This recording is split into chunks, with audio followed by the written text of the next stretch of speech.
Hello friends, आप सभी का स्वागत है हमारे यूट्यूब चैनल बीजार्ट क्लासेस पर। चलिए तो आज की क्लासेस स्टार्ट करते हैं। तो यहाँ पे कह रहा है बताइए कि पूना पैक्ट के संबंध में सही विकल्प क्या होगा। तो आंसर में देख लेते हैं। तो सही विकल्प यही है कि सितंबर 1932 में महात्मा गांधी और बी आर अम्बेडकर के बीच जो है हस्ताक्षर हुए थे।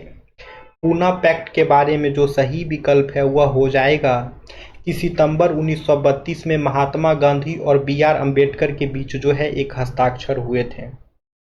आगे आते हैं। पूना समझौता किस वर्ष हुआ था। पूना समझौता किस वर्ष हुआ था। तो 1932 में, वर्ष 1932 में जो है पूना समझौता हुआ था। अब है डॉक्टर अंबेडकर का जन्म जो है किस राज्य में हुआ था। तो यह हो जाएगा मध्य प्रदेश। अब है डॉक्टर अंबेडकर का जन्म कब हुआ था। तो 14 अप्रैल 1891 को। बी आर अम्बेडकर के पिता का क्या नाम था। तो रामजी मालोजी सकपाल। रामजी मालोजी सकपाल। डॉक्टर अंबेडकर को भारत रत्न कब दिया गया था। तो 1990 में। भारतीय संविधान के निर्माण के लिए गठित किस समिति के अध्यक्ष डॉक्टर भीमराव अंबेडकर थे। भारतीय संविधान के निर्माण के लिए गठित किस समिति के अध्यक्ष जो हैं डॉक्टर भीमराव अंबेडकर थे। तो यह हो जाएगा प्रारूप समिति। भारतीय संविधान के निर्माण के लिए प्रारूप समिति के अध्यक्ष जो हैं डॉक्टर बी आर अम्बेडकर थे। निम्नलिखित में से कौन सा कथन पूना पैक्ट के बारे में सही नहीं है। तो हो जाएगा पूना पैक्ट 24 सितंबर 1934 को हुआ था, ये सही नहीं है। जो 3 स्टेटमेंट सही है उसको देख लिया जाए। अब पूना पैक्ट महात्मा गांधी और डॉक्टर अंबेडकर के बीच हुआ था। पूना पैक्ट में दलितों के लिए अलग निर्वाचन और 2 वोटों का अधिकार खत्म हो गया था। पूना पैक्ट के बाद दलितों के लिए आरक्षित सीटों की संख्या प्रांतीय विधानमंडलों में 71 से बढ़ाकर 147 और केंद्रीय विधायिका में कुल सीटों की 18% कर दी गई थी। महात्मा गांधी और अंबेडकर के बीच जो है एक समझौता भी हुआ था। अब है निम्नलिखित में से किस भारतीय ने तीनों गोलमेज सम्मेलन में भाग लिया। तो हो जाएंगे B R Ambedkar. B R Ambedkar जो है दोस्तों वो तीनों गोलमेज सम्मेलन में भाग लिए थे। 3 गोलमेज सम्मेलन कब कब हुआ था। तो 1930, 1931 और 1932 में जो है 3 गोलमेज सम्मेलन हुआ था। अब है the problem of the rupee, its origin and it's solution पुस्तक के लेखक कौन थे। तो बी आर अम्बेडकर थे। The problem of the rupee, its origin and it's solution पुस्तक के लेखक कौन थे। तो बी आर अम्बेडकर थे। निम्नलिखित में से किसने बहिष्कृत हितकारिणी सभा की स्थापना की थी। तो डॉक्टर अम्बेडकर ने। डॉक्टर अम्बेडकर जो है दोस्तों बहिष्कृत हितकारिणी सभा की स्थापना किए थे। निम्नलिखित में से कौन सी पत्रिका डॉक्टर अंबेडकर ने शुरू नहीं की थी। तो ये हो जाएगा सरस्वती। अब 1857 के विद्रोह से रिलेटेड कुछ इंपॉर्टेंट क्वेश्चन देख लेते हैं। तो भारत में 1857 में पुरानी राइफल के स्थान पर जिस नई राइफल का प्रयोग करने का निर्णय किया गया था उसका क्या नाम था। तो एनफील्ड राइफल था। अब है राजस्थान में 1857 में पहला विद्रोह कब और कहां हुआ था। तो 28 मई 1857 नसीराबाद में। सैन्य विद्रोह के समय भारत के गवर्नर जनरल कौन थे। तो लॉर्ड कैनिंग थे। अब है 1857 में अंग्रेजों के खिलाफ विद्रोह में इलाहाबाद जो कि अब प्रयागराज हो गया है तो वहां के नेता कौन थे। तो मौलवी लियाकत अली थे। कानपुर शहर में 1857 के विद्रोह का नेतृत्व किसने किया। वो थे नाना साहब।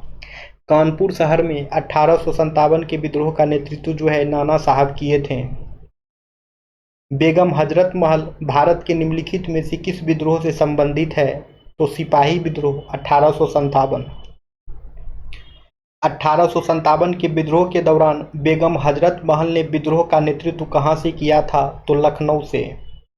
1857 के विद्रोह के दौरान कौन भारत का गवर्नर जनरल था। तो लॉर्ड कैनिंग। वह तारीख कौन सी थी जब 1857 का विद्रोह शुरू हुआ था। तो 10 मई। 10 मई। कुंवर सिंह 1857 के विद्रोह के नेता थे, जो निम्नलिखित में से किस राज्य से थे? तो बिहार से थे। 1857 का विद्रोह कहाँ से प्रारंभ हुआ था? तो मेरठ से। 1857 के विद्रोह का तात्कालिक कारण क्या था? तो चर्बी वाले कारतूसों का प्रयोग आरंभ होना।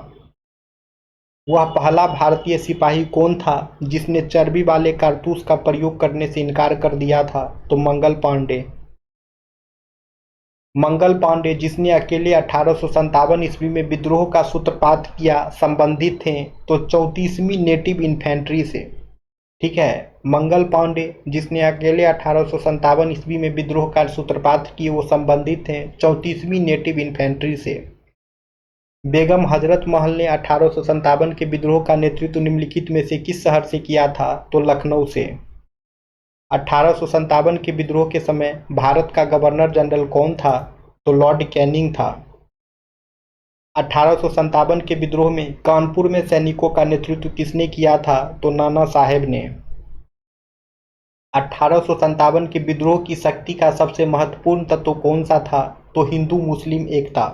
1857 के विद्रोह की शक्ति का सबसे महत्वपूर्ण तत्व कौन सा था? तो हिंदू मुस्लिम एकता। रानी लक्ष्मीबाई का मूल नाम क्या था? तो मणिकर्णिका था। रानी लक्ष्मीबाई का मूल नाम क्या था? तो मणिकर्णिका था। भारत के शिक्षित मध्यम वर्ग ने 1857 के विद्रोह में क्या किया? तो 1857 की क्रांति में जो है वो तटस्थ रहे। 1857 की क्रांति के समय ब्रिटेन का प्रधानमंत्री कौन था? तो लॉर्ड पामस्टर्न था। 1857 की क्रांति के समय ब्रिटेन का प्रधानमंत्री कौन था? तो लॉर्ड पामस्टर्न था। अंग्रेजी भारतीय सेना में चर्बी वाले कारतूसों से चलने वाली इनफील्ड राइफल कब शामिल की गई थी? तो दिसंबर 1856 में।